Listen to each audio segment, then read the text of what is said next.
Hello everyone, I am Amit Vilay and welcomes to you all in my YouTube channel Economics and Opportunity। आज के video में हम बात करने वाले हैं मनी के बारे में। इससे पहले वाले वीडियो में हमने बार्टर सिस्टम और उसके ड्रॉबैक को समझा था। मतलब मनी के इन्वेंटमेंट होने से पहले हमारी इकोनॉमी में या हमारी सोसाइटी में गुड्स एंड सर्विसेज को एक्सचेंज करने के लिए जिस सिस्टम का यूज़ किया जाता था वो क्या था? Barter system.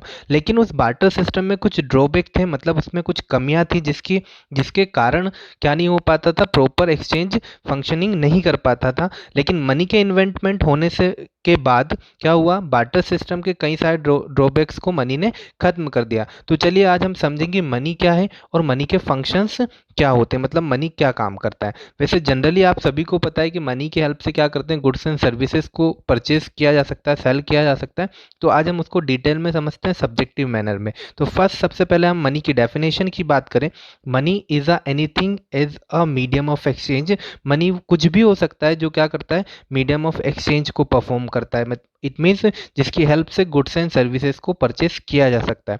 आज के समय में अगर हमें कोई एक नीडल से लेके एरोप्लेन तक परचेस करना है तो किसकी ज़रूरत होगी? मनी की ज़रूरत होगी। इट मीन्स मनी रिक्वायर्ड होगी। हमें कोई भी सर्विसेज परचेस करनी हो या सेल करनी हो तो क्या चाहिए? हमें मनी चाहिए। Mean that it can be use to make payment for all goods and services. मतलब मनी किसके लिए यूज़ होता है? Payment of all goods and services के लिए यूज़ होता है। ये तो जनरल डेफिनेशन हो गई। थोड़ा डिटेल में समझते हैं। General acceptability. मनी का जो फंडामेंटल कैरेक्टर है वो क्या है? जनरल एक्सेप्टेबिलिटी है। अब यहाँ पे जनरल एक्सेप्टेबिलिटी का मतलब क्या है कि मनी को लेने से कोई भी क्या नहीं कर सकता, डिनाई नहीं कर सकता। अगर आप क्या कर रहे हैं, कुछ गुड्स एंड सर्विसेज सेल कर रहे हैं तो आप क्या करेंगे? मनी को ही एक्सेप्ट करेंगे बदले में किसके? गुड्स एंड सर्विसेज के। अगर आपको किसी को पेमेंट करना है तो सामने वाला बंदा भी क्या करेगा? मनी को ही एक्सेप्ट करेगा, क्योंकि मनी का जो कैरेक्टर है वो क्या है? जनरल एक्सेप्टेबिलिटी है। मतलब कोई भी मनी को क्या नहीं कर सकता, डिनाई नहीं कर सकता। जैसे अगर हम एग्जाम्पल लेते हैं, एक छोटा बच्चा होता है, उसको आप कोई भी चीज़ दिखाएं और एक मनी दिखाएं, मतलब मनी मतलब किसी पर्टिकुलर 10 रुपीज़ नोट या 20 रुपीज़ नोट दिखाएंगे तो उसको जल्दी से क्या कर लेता है? एक्सेप्ट कर लेता है। क्यों कर लेता है? उसको पता होता है कि हाँ, इस पर्टिकुलर चीज़ की हेल्प से वो किसी चीज़ को क्या कर सकता है? खरीद सकता है। तो क्या है, जब बच्चा समझता है कि हाँ, मनी को क्या किया जा सकता है? एक्सेप्ट किया जा सकता है और इसकी हेल्प से क्या कर सकते हैं? कुछ भी परचेस किया जा सकता है। तो मनी क्या है? जनरल एक्सेप्टेबिलिटी रखता है, हर एक इंडिविजुअल समझता है और उसको डिनाई नहीं किया जा सकता है।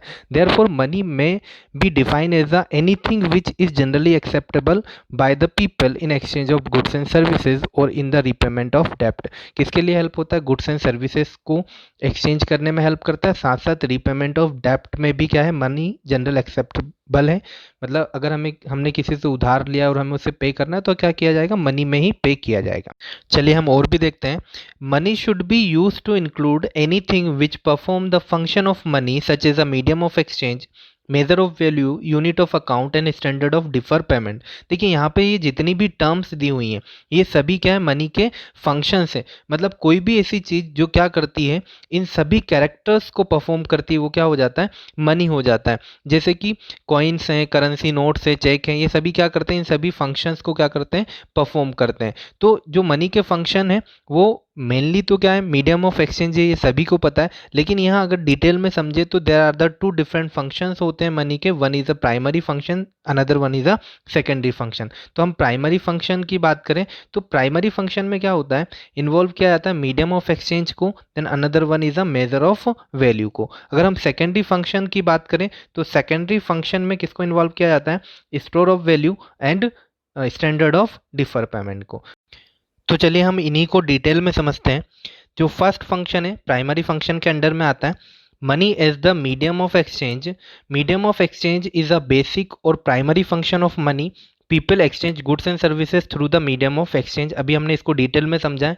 क्या है? मनी की हेल्प से क्या कर सकते हैं? गुड्स एंड सर्विसेज को परचेज या सेल किया जा सकता है।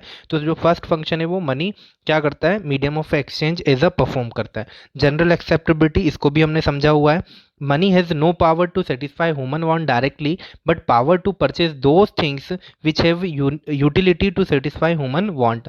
मतलब देखिए यहाँ पर क्या है कि मनी क्या नहीं करता, किसी भी ह्यूमन वांट को डायरेक्टली सेटिस्फाई नहीं करता। डायरेक्टली सेटिस्फाई करने का मतलब ये है कि अगर मान लीजिए किसी इंडिविजुअल को या मुझे ही मान लीजिए भूख लगी हुई है, तो मैं डायरेक्ट क्या नहीं करूँगा, 10 का नोट या 50 का नोट नहीं खा लूँगा, मतलब करेंसी या कॉइन्स को नहीं खा लूँगा, क्योंकि उससे मेरी भूख नहीं मिटने वाली। लेकिन with the help of currency and coins क्या कर सकता हूँ, फूड को परचेस कर सकता हूँ, और उस फूड से मैं मेरी जो वांट है उसको क्या कर सकता हूँ, सेटिस्फाई कर सकता हूँ। तो मनी क्या नहीं करता, डायरेक्टली ह्यूमन वांट को सेटिस्फाई नहीं करता, लेकिन with the help of money we can purchase anything, जिसकी हेल्प से हम क्या कर सकते हैं, हमारी कोई भी ज़रूरत हो, वो फूड हो या शेल्टर हो या क्लोथ्स हो या अनदर एनी सर्विसेज हो, वो क्या कर सकते हैं, हम पूरी कर सकते हैं।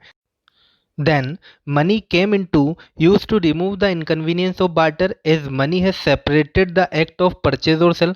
देखिए जो बार्टर में प्रॉब्लम हुआ करती थी या ड्रॉबैक हुआ करते थे या इनकन्वीनियंस हुआ करते थे, जैसे कि बार्टर एक्सचेंज के लिए क्या ज़रूरत होती थी, डबल कोइंसिडेंस ऑफ वांट की ज़रूरत होती थी। ये जितने भी ड्रॉबैक हैं ये मनी ने क्या कर दिए, रिमूव कर दिए, क्योंकि मनी क्या है, एक सेपरेट एंटिटी रखा हुआ है जिसकी हेल्प से किसी भी चीज़ को परचेज और क्या किया जा सकता है, सेल किया जा सकता है। ये जनरल एक्सेप्टेबिलिटी का भी प्रिंसिपल मनी में होता है, इसलिए क्या होगा, पॉसिबल हो पाया। Money is also generalize purchasing power because it provide freedom of choice to buy thing. देखिए कोई भी इंडिविजुअल है वो क्या कर सकता है, मनी की हेल्प से कुछ भी परचेज कर सकता है, कहीं पर भी परचेज कर सकता है।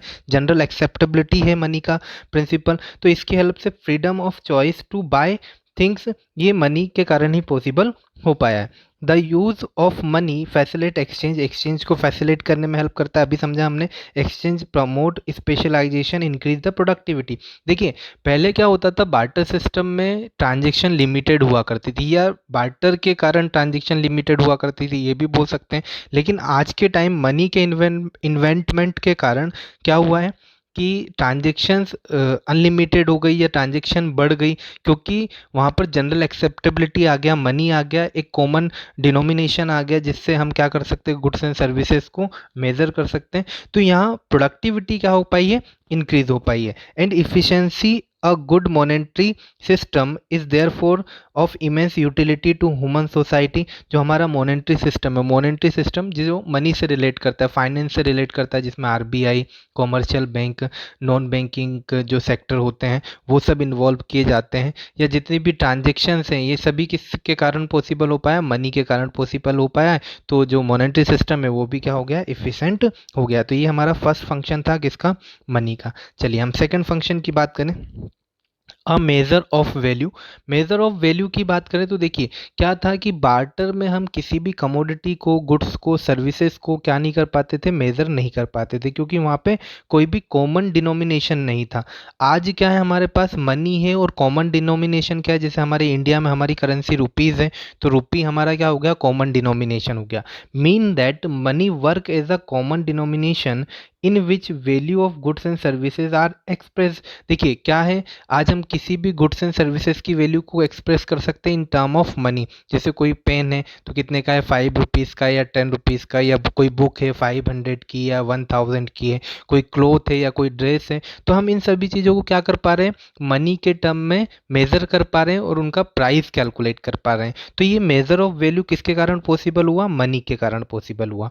इन which value of goods and services are express permits everything to be price. हर एक चीज़ की हम क्या लगा सकते हैं, प्राइस लगा सकते हैं, इट मीन्स उसको मनी में कन्वर्ट कर सकते हैं, that is valued in term of money. Then through money it become very easy to find out the exchange ratio between goods and services and comparing their price. देखिए जो barter में क्या नहीं कर पाते थे, हम मेज़र नहीं कर पाते थे किसको, पर्टिकुलर टू डिफरेंट गुड्स के एक्सचेंज रेशो को, जो मनी के कारण क्या हुआ, पॉसिबल हो पाया है। जैसे कि मान लीजिए कोई कमोडिटी का प्राइस क्या है, 100 रुपीज़ है, और अनदर किसी कमोडिटी का प्राइस क्या है, 1000 है, तो हम उसका दोनों का एक्सचेंज रेशो क्या कर सकते हैं, कंपेयर कर सकते हैं कि जो अनदर कमोडिटी है वो फर्स्ट कमोडिटी से क्या है, मोर एक्सपेंसिव है, 10 टाइम क्या है, मोर एक्सपेंसिव है। तो जो ये रेशो है ये किस में पॉसिबल नहीं था, बार्टर में पॉसिबल नहीं था मेज़र करना, इसलिए मनी ने क्या किया, मनी की हेल्प से हम इस रेशो को कैलकुलेट कर सकते हैं और कंपेयर भी कर सकते हैं। हम टू डिफरेंट गुड्स के प्राइस को क्या कर सकते हैं, कंपेयर कर सकते हैं कि जैसे कोई कमोडिटी अगर 100 रुपीज़ की है और कोई 500 की है, तो 500 वाली एक्सपेंसिव है, 100 वाली क्या है, लेस एक्सपेंसिव है उसके कंपैरिजन में। तो ये कंपैरिजन भी किसके कारण पॉसिबल हुआ है, मनी के कारण पॉसिबल हुआ है। Money help in calculating relative price of goods and services. वही बात है, गुड्स एंड सर्विसेज का प्राइस क्या कर सकते हैं, कैलकुलेट कर सकते हैं। Due to this reason it regarded as a unit of account, rupee in unit of account in India. जैसे हमारे इंडिया में क्या है, यूनिट ऑफ अकाउंट क्या है, रुपीज़ है। तो ये जो फंक्शन है अ मेजर ऑफ वैल्यू, इसको यूनिट ऑफ अकाउंट फंक्शन भी बोला जाता है। क्योंकि देखिए जो भी हमारी गुड्स एंड सर्विसेज है उसको हम किस में मेज़र करते हैं, रुपीज़ में मेज़र करते हैं। तो एज अ ये यूनिट ऑफ अकाउंट भी हमारा क्या है, फंक्शन है। देखिए यूनिट ऑफ अकाउंट के कारण हमारा एक अनदर इकोनॉमिक पर्पस है वो भी सॉल्व हो पाया है। जैसे कि जो आज बिजनेस ट्रांजेक्शन्स होती हैं या जितनी भी मॉनेटरी ट्रांजेक्शन होती हैं, वो सभी किसके कारण पॉसिबल हो पाई हैं, मनी के कारण ही पॉसिबल हो पाई हैं। अनदर वन सम, अगर हम पर्पस की बात करें मनी के, तो टू बेसिक पर्पस दिया हुआ है।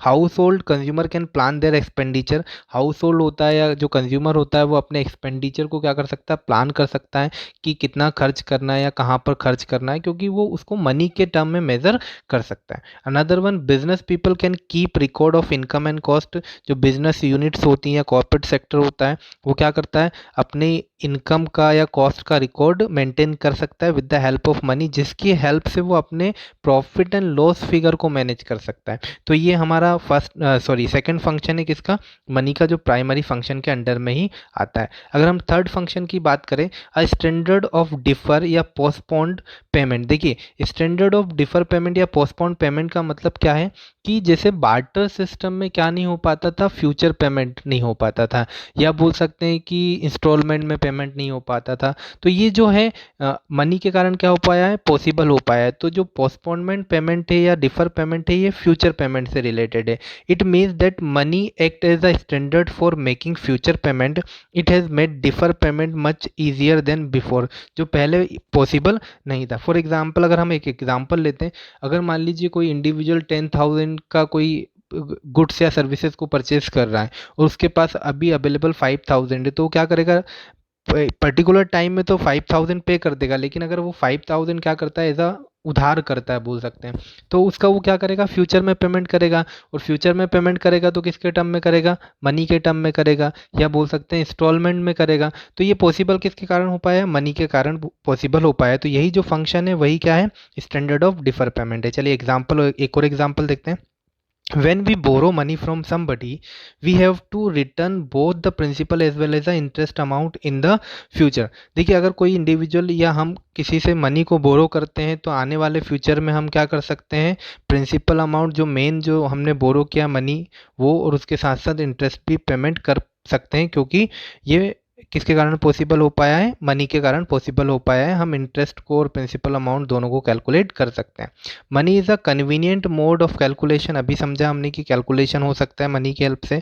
And payment of interest amount to be paid in the future and also installment. और हम किसी भी डेप्ट को या जो भी हमारा बोरोविंग है उसको इंस्टॉलमेंट में भी क्या कर सकते हैं, पे कर सकते हैं। This function has facilitate the borrowing and lending. इसी के कारण बोरोविंग एंड लेंडिंग क्या हो पाया है, पॉसिबल हो पाया है। It has also lead to creation of financial institution. यहाँ पर फाइनेंशियल इंस्टीट्यूशन से मतलब बैंकिंग और नॉन बैंकिंग फाइनेंशियल इंस्टीट्यूशन से है, जिनका मेन पर्पस या मेन जो गोल होता है या उनकी जो सर्विसेज होती हैं वो क्या होती है, मॉनेटरी ट्रांजेक्शन ही होती है। ये बोरोविंग और लेंडिंग भी करते हैं। तो ये मनी के कारण ही पॉसिबल हो पाया है, क्योंकि अगर मनी नहीं होता तो क्या बोरोविंग की जाती है, क्या लेंड किया जाता है। तो ये जो मेन फंक्शन है स्टैंडर्ड ऑफ डिफर पेमेंट, ये हेल्प भी करता है किसके, फाइनेंशियल इंस्टीट्यूशन के क्रिएशन में। चलिए हम अगर फोर्थ पॉइंट की बात करें या फोर्थ फंक्शन की बात करें, store of value. Store of value का मतलब यहाँ समझ में आ रहा है किसको स्टोर कर पा रहे हैं हम, यहाँ मनी को स्टोर कर पा रहे हैं, जो बार्टर सिस्टम में क्या नहीं था, पॉसिबल नहीं था, क्योंकि गुड्स को सर्विसेज को स्टोर करना ईजी नहीं होता था। उनकी जो वैल्यू होती है वो भी क्या हो जाती थी, डिट्रॉयड हो जाती थी, मतलब कम हो जाती थी। लेकिन मनी की वैल्यू क्या नहीं होती, अगर देखा जाए तो क्या डिट्रॉयड नहीं होती या कम नहीं होती। हम उसको ईजिली हमारे अकाउंट में, हमारे घर में कहीं पर भी स्टोर करके रख सकते हैं। तो store of value implies a store of wealth, money can be easily store for the future use. Money को इजीली स्टोर किया जा सकता है फ्यूचर यूज़ के लिए। Then it is most convenient and economical mean of storing, earning and wealth. देखिए आज money को बहुत इजीली हम स्टोर कर सकते हैं हमारे बैंक अकाउंट में, और जहाँ चाहे हम उसका यूज़ कर सकते हैं, कभी भी विड्रॉ कर सकते हैं। तो ये क्या हो गया, इजी हो गया। और मनी का जो एवोल्यूशन है अगर हम समझें तो पहले क्या था, कॉइन्स थे, फिर हमारी पेपर नोट वगैरह आ गए, आज हम चेक के फॉर्म में रख सकते हैं, हम प्लास्टिक मनी के फॉर्म में रख सकते हैं। तो ये स्टोरेज क्या हो गया, हमारा ईजी हो गया, और हम इसको कभी भी फ्यूचर में भी यूज़ कर सकते हैं। It provides security to individual to meet contingencies, unpredictable emergencies and to pay future डेप्ट। देखिए मनी के स्टोर करने से क्या हुआ, हमारी जो सेविंग क्या है इनकरेज हो गई, हम सेविंग कर पा रहे हैं, और सेविंग कर पा रहे तो उन सेविंग का कहाँ यूज़ करते हैं हम, जो अनप्रिडिक्टेबल इमरजेंसीज होती हैं, जैसे कोई बीमार हो जाए या कोई फंक्शन के लिए खर्च करना हो या कोई भी इमरजेंसी हो, फ्यूचर यूज़ के लिए तो मनी यूज़ की जा सकती है। मनी डेप्ट को पेमेंट करने में भी हेल्प करती है। Money is easily portable, economical to store, portable है, कहीं भी ले जा सकते हैं, इजी स्टोर की जा सकती है। Money has merit of general acceptability, general acceptability का जो प्रिंसिपल है मनी में इन्वॉल्व होता है, तो ये हम पढ़ चुके हैं। Saving in term of money are more secure than the term of good से अच्छा मनी के फॉर्म में अगर हम सेव करते हैं तो वो ईजी हो जाता है। चलिए हम नेक्स्ट पॉइंट की बात करें, लास्ट पॉइंट की, transfer of value. Money also serve for transfer of value. It facilitate buying and selling of goods not only in the domestic country but also in other part of the world. देखिए transfer of value का मतलब ये है कि कोई भी good अगर मेरे पास है, मैंने उसको सेल कर दिया, तो वो क्या हो गया, किसी अनदर इंडिविजुअल के पास पहुंच गया। तो मनी ने क्या किया, किसकी हेल्प से हो पाया, मनी की हेल्प से हो पाया। तो ये जो ट्रांसफ़र ऑफ वैल्यू है या वेल्थ है, ये किसके कारण हो पा रही है, मनी के कारण हो पा रही है। और ये हम हमारी कंट्री में नहीं, बाकी कहीं भी रेस्ट ऑफ द वर्ल्ड में भी क्या कर सकते हैं, ट्रांजेक्शन्स कर सकते हैं, गुड्स एंड सर्विसेज को परचेज कर सकते हैं। तो ये हमारे फंक्शन है मनी के, प्राइमरी फंक्शन और सेकेंडरी फंक्शन दोनों में क्या किया गया है, डिवाइड किया गया है। अगर आपको समझ में आया या वीडियो अच्छा लगा तो प्लीज़ वीडियो को लाइक करें, चैनल को सब्सक्राइब करें और वीडियो को शेयर भी करें। Thank you.